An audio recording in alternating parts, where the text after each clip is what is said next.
Hello and welcome, this is Cheryl. Thank you so much for joining me today. In this video, I'm going to create a Charlotte's Web card or a Charlotte's Web inspired card using this adorable daisy BetterPress plate as well as the spiderweb background press plate. So I'm starting out by using the daisy pig press plate, and I'm going to press it onto some watercolor cardstock. I know that the card that I'm going to create is a larger card, so I've cut a piece that is 5 by 7. I will be cutting this down for my card, but this helps me line it up in the center of the top of the BetterPress system, and then I can line up the plate on the bottom.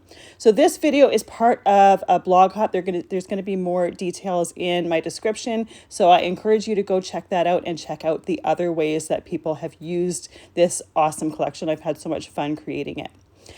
I used some VersaMark ink to ink up that press plate, put the top onto the base, and then I'm going to run it through my Platinum 6 machine.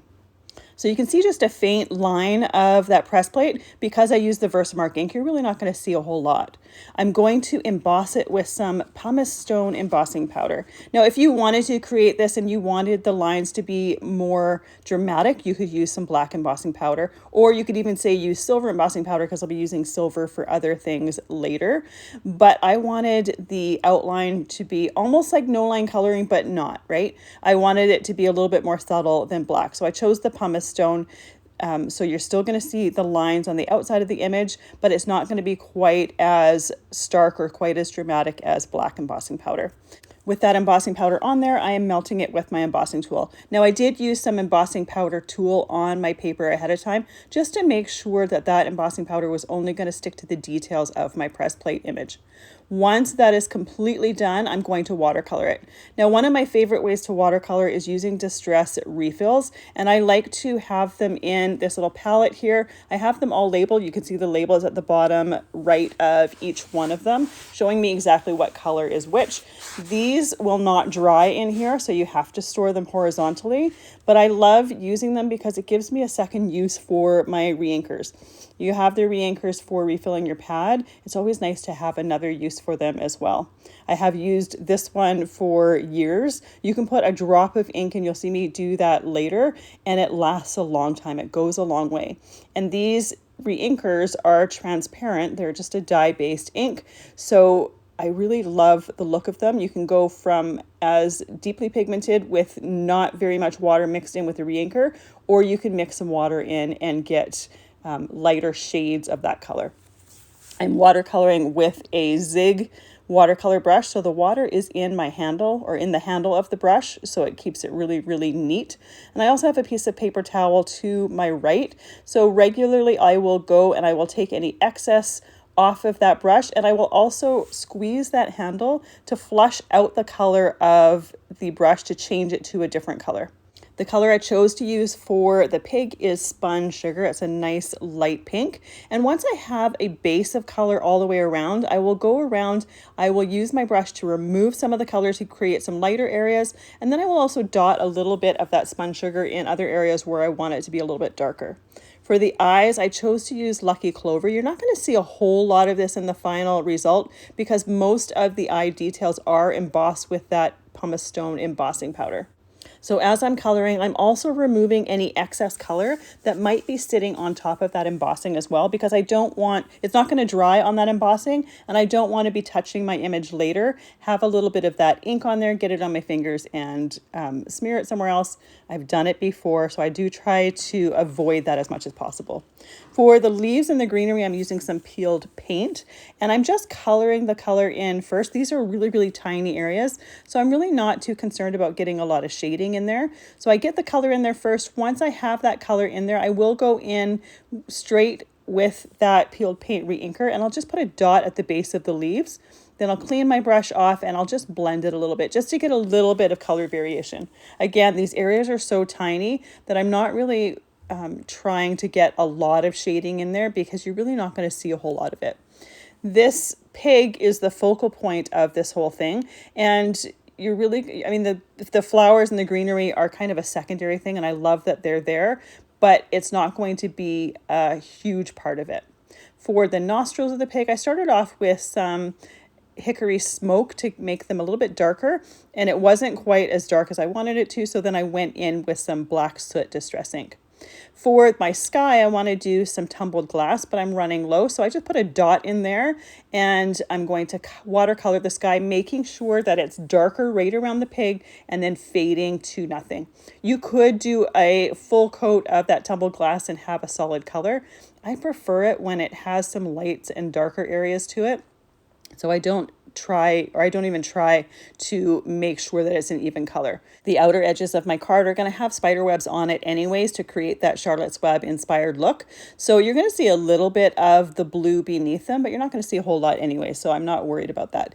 Another option, if you wanted to have blue all the way around the edges, is to watercolor a portion of it and then use a Tumbled Glass Distress pad and do a little bit of ink blending around that the cardstock edge, just to make sure that it's all completely blue. You'll see that I don't do that. I just do this watercoloring and leave it as is. So as I'm going around, I'm trying to make sure to not go over top of other areas that I've watercolored. Having this image embossed really helps with that. It makes it really easy to just go around the different embossing areas. That embossed line will resist it. And the only way I'll contaminate anything is if I happen to go over the lines. But I'm usually pretty good at not doing that. The distress inks are also fairly forgiving, so if I do happen to go over the lines, I can clean off my brush, remove some of that excess color, and there may be a tight or light faded bit of that color there, but it's usually not too visible. If you get a lot of color, another option would be to use a corner of paper towel and just blot it really, really well. It does take a few minutes for the color to seep into the paper, so it tends to sit on the surface of that paper.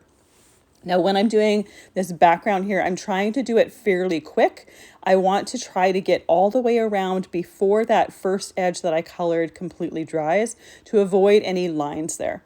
If you let that area completely dry, it's really hard to get to not have lines between the dried area and the wet area. When I'm doing this, typically I will choose an area that I don't mind if there is any lines, but I try to be as quick as possible. Once that background is done, I can start working on the florals. And really, I probably should have done that background before doing the leaves. I just wasn't really thinking about it.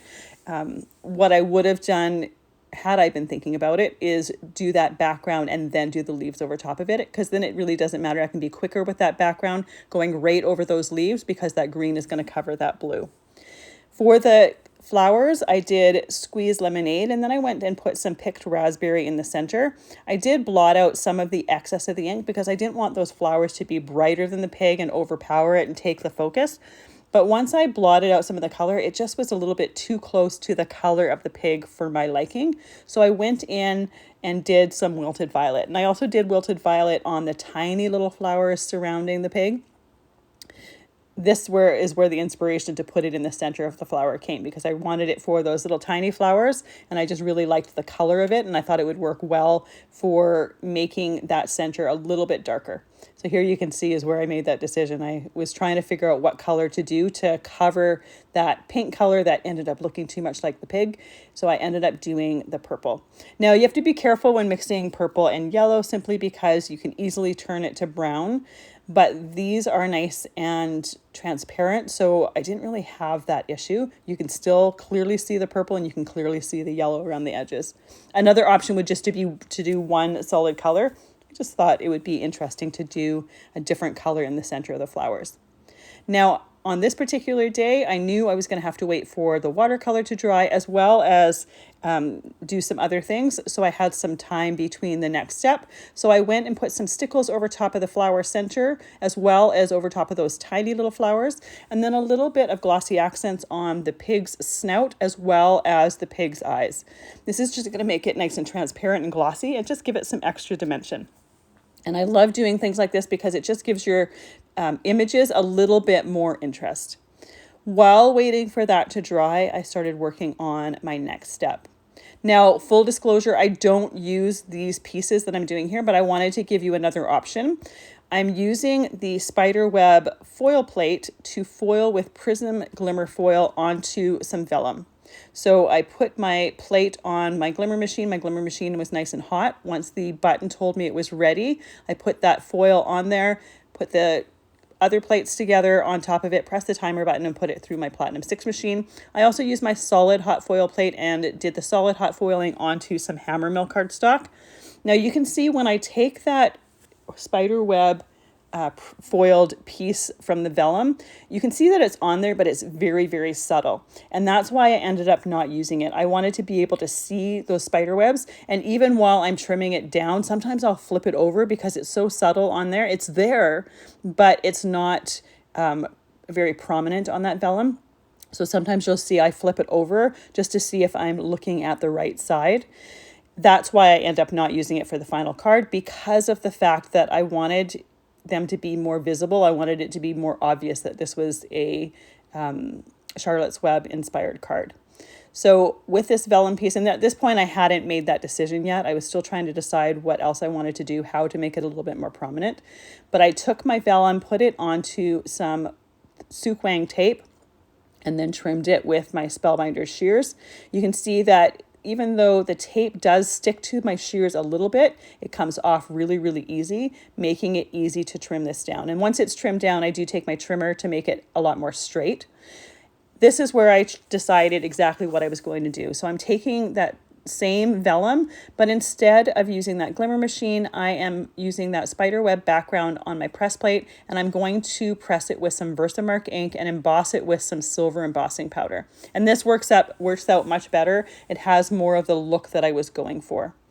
So I put the clear plate onto my base, and I did use some embossing powder tool here because I wanted that embossing powder to only stick to the spider webs. You can see that I do get some embossing powder in a few other areas, but this spider web background is not going to be used as it is. It's going to be cut apart.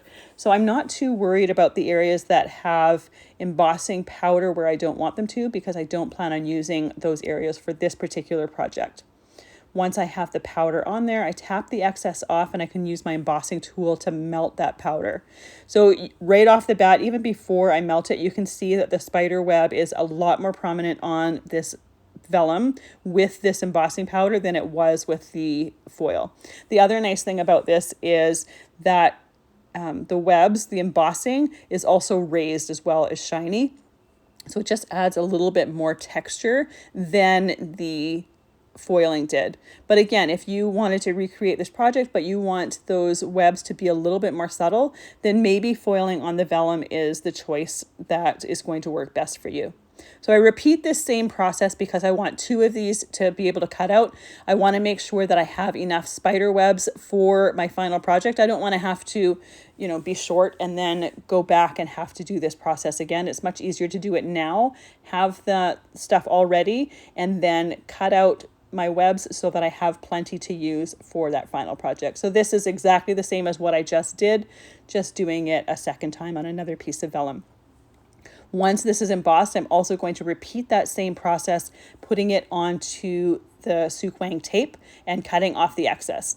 By putting it on that Sookwang tape, I'm basically making vellum spiderweb stickers. Then I can stick it onto my image, and because I'm not using adhesive behind that vellum, other than the fact that it's an adhesive sheet over the entire thing, we're not going to have adhesive visible. So this is one of the ways when I do use vellum that I make sure that you can't see adhesive. I use Sookwang tape over the entire thing. So I will either stamp and emboss or use my Glimmer on that vellum. Then I will put that Sookwang tape over the whole thing, and then I will trim it down. Here I trimmed this particular piece of vellum down as well, or both pieces of vellum that I was creating down, because there's no point in wasting the tape on the outside edges of the vellum that I know I'm not going to be using, as well as the fact that I'm trimming it straight. If I was die cutting it or something, I would definitely be putting that tape on there first, so that tape gets die cut as well as my vellum. By doing that, that dies will go through that tape very easily.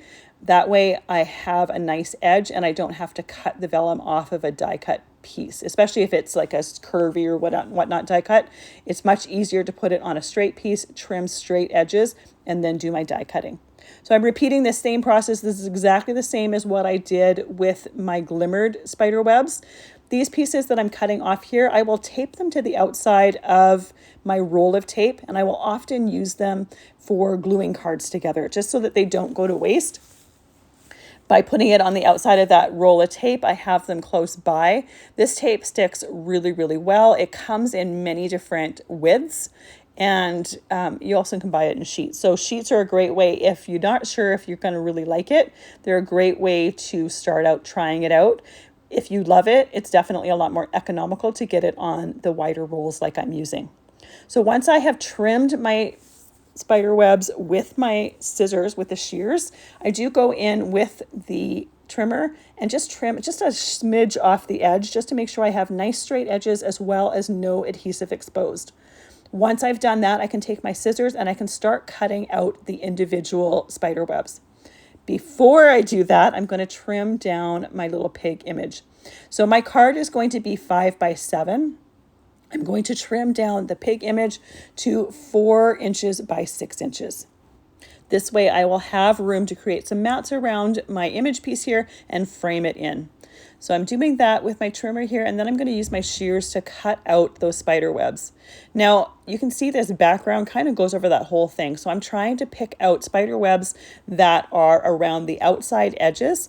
I'm going to do several of them, and that way we'll have some different ones to choose from. I will have some variety. When I'm trimming them, I'm just going just on the outside edge of my embossed spider web, as close as possible. So I want to say there's maybe like less than 1/8 of an inch or 1/16 of an inch around it. I'm doing several different ones. I want to make sure that I have ones to go around the outside of my pig image and not cover it up too much, but I also want some variety. I don't want to do the same web in all 4 corners because it's not really that interesting.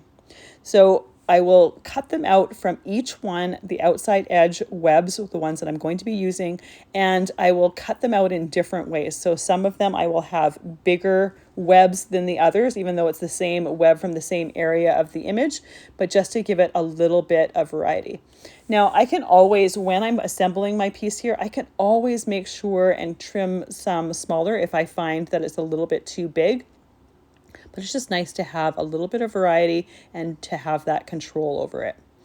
Once I have this done, I can take these pieces, and I already have the adhesive on them. You saw me do that. I can just take that adhesive off of there and put them right over my pig piece and then trim off any excess. There's no point in trimming it ahead of time. I might as well put it on my image here. That way I can make sure that it doesn't cover any areas that I don't want it to cover, and I can trim off the excess easy by flipping it over. Now I don't mind if it covers a little bit, so you can see on that left ear there's some web covering it. That's totally fine. You can see, because I used the vellum, I didn't do this on cardstock on purpose. I wanted to be able to see through it. So you can see things through it, as well as the fact that it looks a little bit more natural, like spider webs, because you can see through it. If I had done this on cardstock, it would have been opaque, and it would just, in my opinion, would have looked a little bit weird. Now I also couldn't have used this background right over top of the pig because it does that entire image, and you would have seen that pressed area on top of the pig. Now if you happen to have a spider web stamp, you could easily do a stamped image or a stamped corner over the different edges and place them exactly where you want them to go.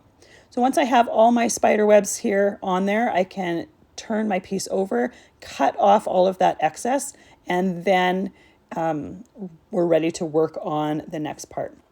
And you can see, even with those shears, it does stick to the scissors a little bit, but not as bad as some shears. These ones are, I think they're stainless, so it does resist that tape a little bit, and it comes off really easily.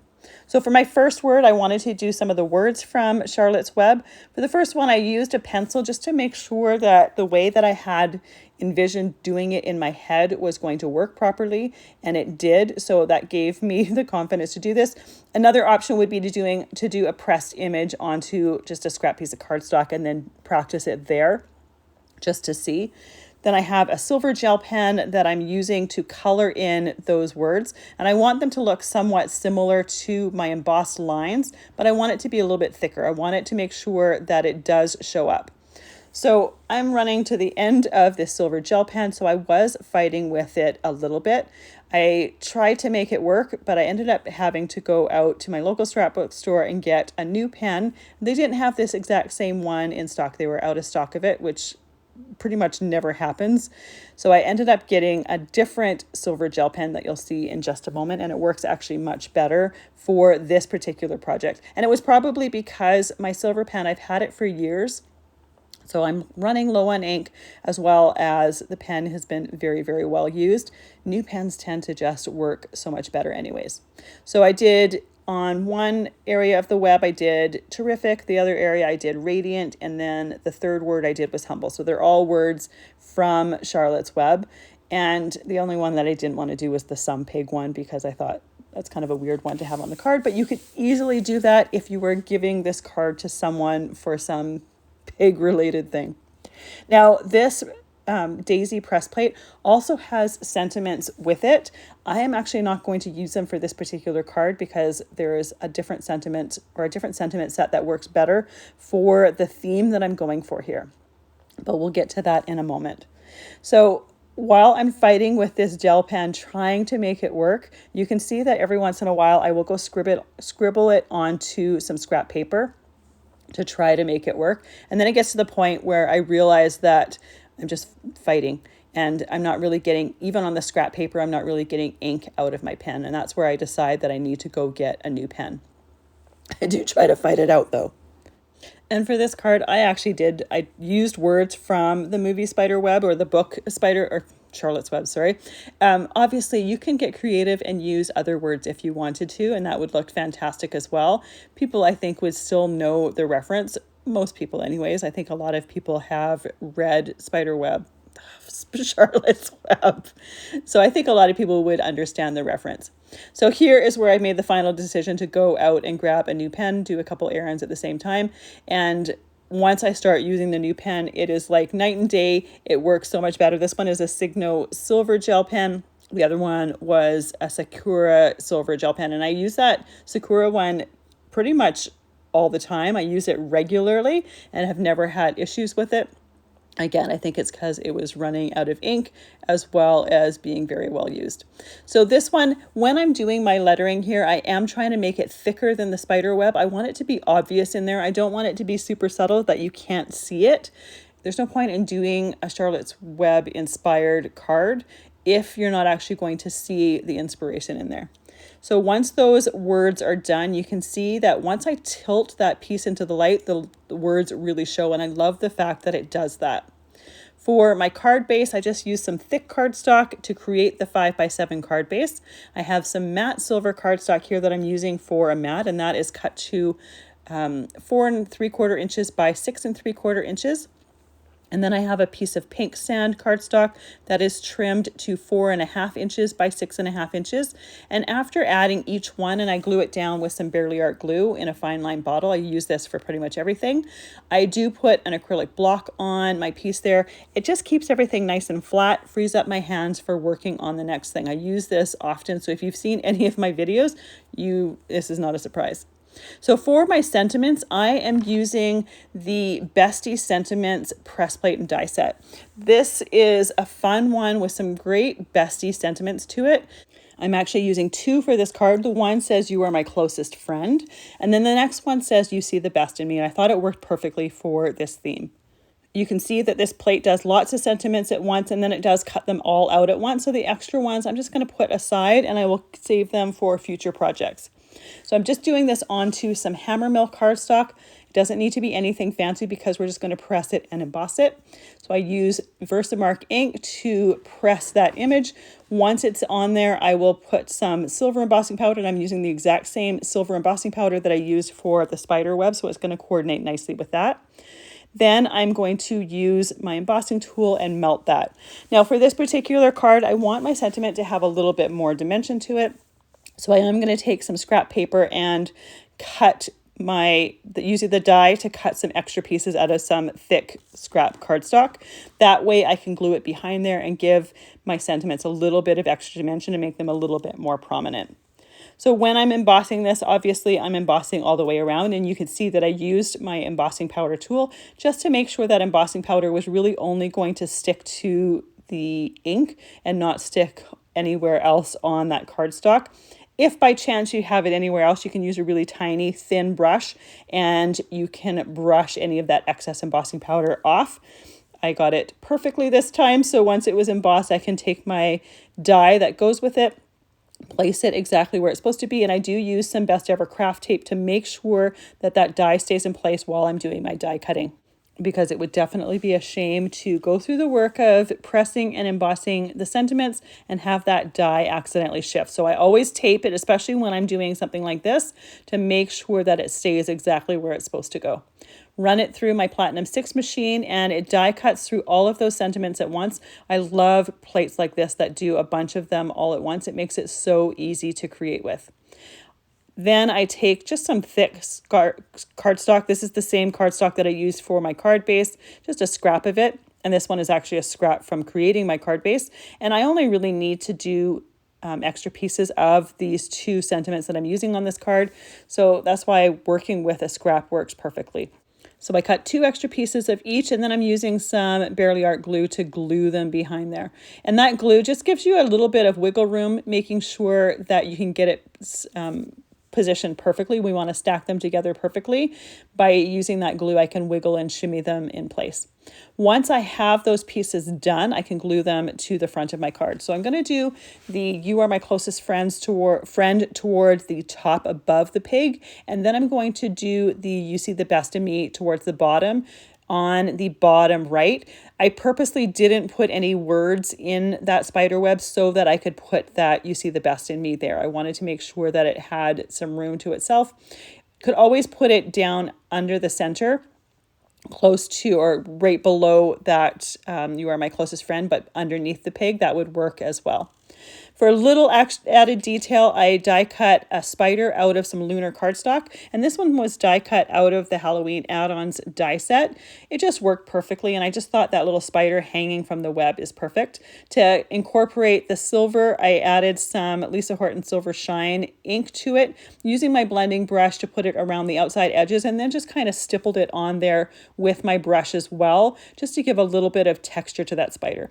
It just tones down the gray a little bit, and it just incorporates that silver.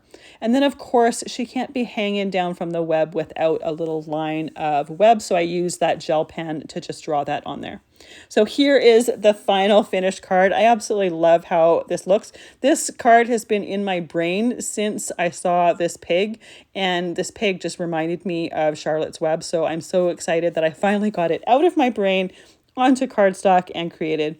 I hope you enjoyed the journey along creating this, and I really hope that you follow along and check out some of the other ways that people have used the Justine's Farm collection in the blog hop. Again, the details are going to be in the description below. Thank you so much for joining me today. I really appreciate the time that you spend with me. I hope you have a fantastic day.